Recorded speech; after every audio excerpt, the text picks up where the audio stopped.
My dear students, this is M Koteswara Rao, LL.M. I did LL.M from University. Now the respected principal, directed me to take up the subject as far as the law of torts is concerned. Concerning pertains to both the 3-year and 5-year LL.M. And now, as we know pretty well, that the PSR Law College is affiliated to RK Maya University of and secondly, the things that the students they are directed to refer the various books is one reference book that is available is Law of Tort, written by Winfield, that is available in the PS Rao Law College library. And the another book also, the reference book is there, with related to the textbook as well as the student edition, that is the Ratan Law, the textbook of Ratan Law, that is also a good book that is prescribed for the 3 years and 5-year LL.M. And the third edition exclusively for the student edition as far as the law of torts is concerned is Bangia, the book Law of Torts written by Bangia. That is mostly preferred by the most of the students and as well as the colleges. But we are suggesting only the reference book, that is the Law of Torts written by Winfield. That is the textbook exclusively. Now, my dear students, as we have to take up the topics with relating to the evolution of the tort, the definition of the tort, whether it is a law of torts or law of torts, all these things that we will be covering in these various units that are being incorporated or embodied in our law of torts syllabus. So, when we take into consideration mostly, the law of torts has not been codified or originated in India. And mostly, the origin for the law of torts, we can take into consideration the English law. As you know pretty well that I cannot say that when you take into consideration the evolution, we are mostly the parasites. We should not use the word parasite, even though the word parasite, which is depending largely upon the other laws.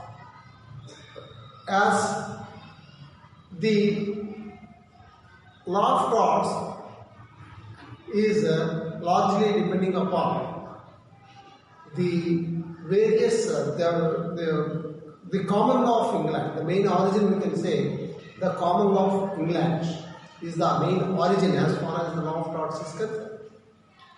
And the common law that we say that the judgment law, mostly the judgment law is the main basis for this law of torts. Another important aspect as far as the historical aspect and as far as the evolution of the law of torts is concerned, my dear students, previously in the olden days, there was no compartmentalization between the torts, crime and the breach of contract. As you know pretty well that the breach of contract, that means the failure to maintain the respective promises in a contract. So crime, that means an act committed or omitted, if you take into consideration the various definitions. So an act committed or omitted in violation of public law. And the torts. So, how the word tortum has been derived from? It has been derived from the word tortum, T-O-R-T-U-M, tortum, which means twisted or crooked. That means which is not a straight. As my dear students, as far as everything is in a straightforward, you know pretty well that there may not be occurrence of any wrong, there may not be occurrence of any mistake, or there may not be an occurrence of a wrong which resulting into a civil wrong, resulting into the tort. But once there is a deviation, once there is a deviation from the right path, or you can say the straightward path, then only it is gradually entering into the happening of the wrong, resulting into the civil wrong, resulting into the tort. In the olden days, my dear students, in the primitive days, since there was no compartmentalization, as I told you, that there was the concept that was there, that is ubi remedium ibi jus. That is, where there is a remedy only, if a person's right has been infringed or if a person has been injured, then his right will be protected. His right will be protected. Ibi remedium ibi jus. That means where there is a remedy, your right will be protected if it has been injured or taken away. If you are injured or taken away. But after the passing of the Judicature Act, the question of ibi jus, ibi remedium. So, whenever there is a right is there, if that right has been taken away or if it has been deprived, then your right will be protected. So, that is the second aspect. Ibi remedium, ibi jus, ibi remedium. That means the question of remedy that will be automatically coming to the rescue. So, after the proceedings of after the passing of the Judicature Act, and before passing of the Judicature Act, there is another instance, that is, there the king can do no wrong was in existence. King can do no wrong. The king can do no wrong means the state is not vicariously held liable. But, as you know that but is a bit of poison, but after passing of the Crown Proceedings Act 1947, the position of the king has been relegated to the ordinary citizen of the country. Since the position of the king has been relegated to that of ordinary citizen of the country, the state is also vicariously held liable for the wrongs committed by the servant. For the wrongs committed by the servant. In the primitive, before passing of the Crown Proceedings Act 1947, the state is not vicariously held liable for the wrongs committed by the servant. But after passing of the Crown Proceedings Act, the state will be held liable as if it is an ordinary citizen of the country. As far as the evolution of the tort is concerned. So, as earlier I told that the definition, that is, Tort is a word derived from the word tortum, which means twisted or crooked. Which means twisted or crooked. So, once a deviation has been occurred, so you see, for example, I will give you one illustration that I am going on a pillion vehicle, that is motorcycle or scooter, at a moderate speed.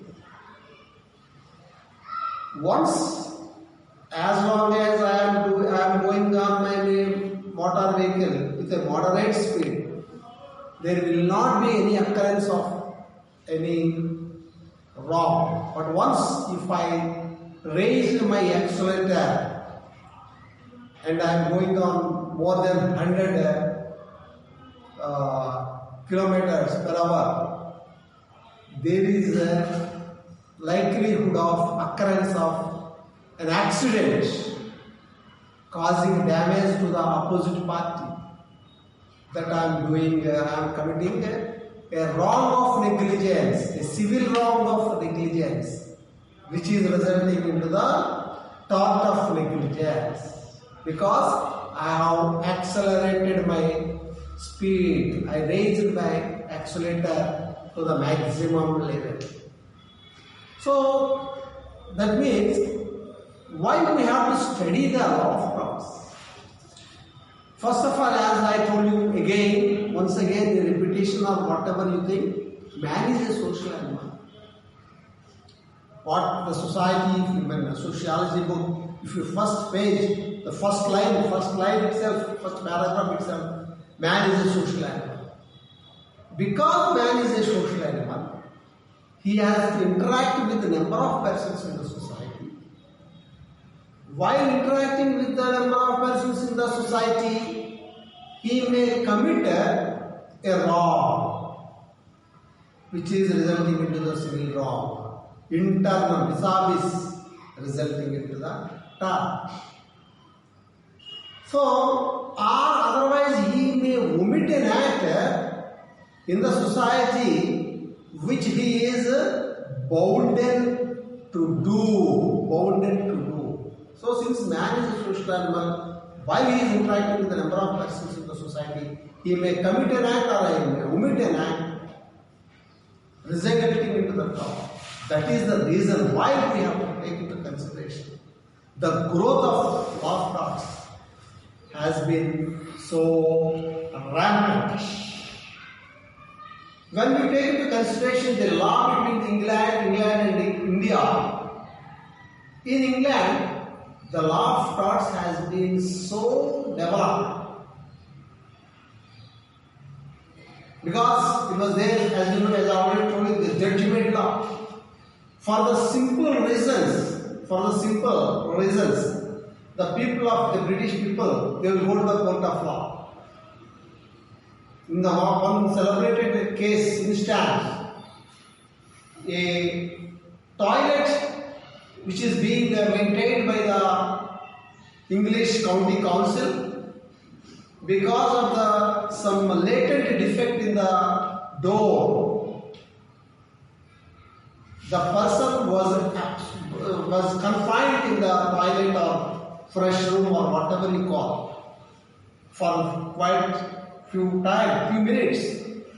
Then immediately after he came out from the fresh room, he went to the local municipal council for the dereliction of duty. For the simple reasons also, they will go to the court of law, and as a result of which we can say that the law of torts has been so developed. As far as India is concerned, we are very scared of even going to the court, even going to the police station, even to complain against a public authority or municipal authority. Actually, we can say that the people in India, they feel very shy of it to complain against the public authorities. And by the way, in India, there is no codified law.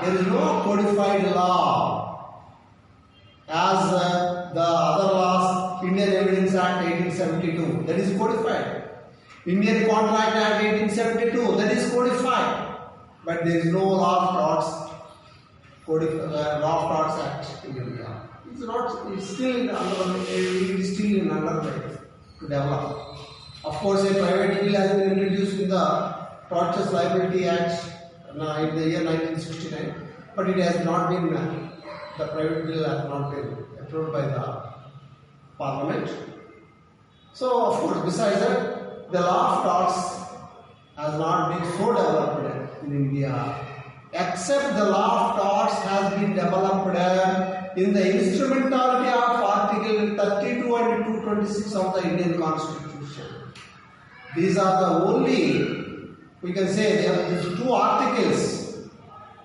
The writ jurisdiction, through the writs, the individual can approach the High Court and Supreme Court, which is giving the scope for the development of the law of torts.